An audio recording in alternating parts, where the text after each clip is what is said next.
Antigamente, né, Marcelo, quando se falava em crescimento, a gente considerava também, se considerava muito tempo de casa, né? Pô, o cara tá comigo há 20 anos, 30 anos, enfim. E daí, às vezes, a pessoa era promovida por tempo de casa. Às vezes a pessoa nem estava performando bem, mas porque ela tinha muito tempo de casa, a gente acabava promovendo.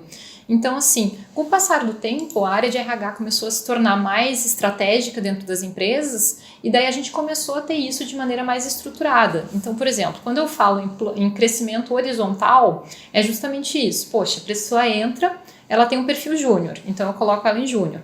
Poxa, mas para ela passar para esse próximo perfil aqui, do perfil de pleno, poxa, ela precisa entregar os resultados de júnior, né, de vendedor, ela precisa entregar esses resultados, ela precisa desenvolver essas competências e precisa ter essas competências comportamentais. Daí ela vai para pleno. Poxa, no pleno, a regra do jogo muda.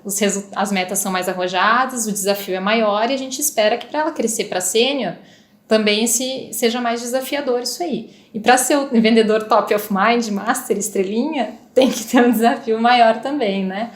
Mas isso é muito importante, Marcelo, que você comentou, porque assim, a gente, o RH, junto com normalmente o dono da empresa, a gente pensa muito nisso de maneira estruturada e às vezes a falha está justamente na comunicação para o time, de deixar claro, de ter transparência com o time do que a gente espera do time, né? Se a pessoa entende o que é esperado dela, eu acho que é bem importante a gente falar sobre isso, porque às vezes as pessoas não têm noção ou acham que tem do que é esperado delas, quando na verdade para o gestor delas ou mesmo para o dono da empresa, né, dependendo do tamanho da empresa, não está claro, né? Essa comunicação às vezes é falha.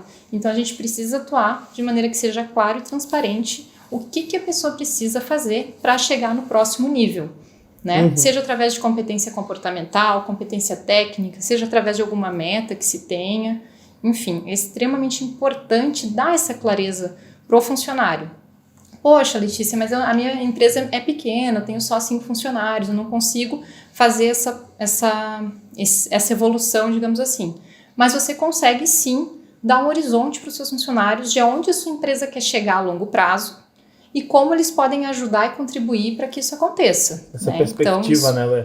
Exatamente, a perspectiva de futuro é bem importante quando se fala nisso. O que eu oriento, Leti, as pessoas a fazerem é o seguinte, ó, eu tenho o meu organograma hoje, ele tem 5 cargos, só tenho 5 funcionários. O que eu faço? Crio um organograma, daqui 10 anos ou daqui 3 anos eu quero que minha empresa fature tanto, e para ela faturar tanto eu vou ter que ter 20 colaboradores. O que eu faço? Eu já crio o organograma de 20 colaboradores. Já crio esse organograma. E aí nesse organograma de 20 colaboradores eu vou colocar lá um coordenador, um analista, um assistente, e aí eu coloco o que precisa para ser analista, o que precisa para ser assistente, o que precisa para ser coordenador.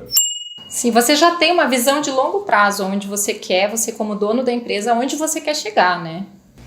E aí eu chego para os colaboradores e falo, ó, quando a gente chegar aqui, a gente vai ter esses cargos. E se você desenvolver essas competências, quem sabe você pode ter este cargo aqui. E aí eu crio na pessoa a necessidade de... Porque não é só o cargo pelo aumento de salário, é a necessidade de desenvolvimento para fazer jus àquele cargo. Tá? Aquela posição, aquele desafio. Isso. Né? E aí a pessoa tem que ter clareza daquilo. Ó, para você atingir esse cargo, você precisa fazer isso.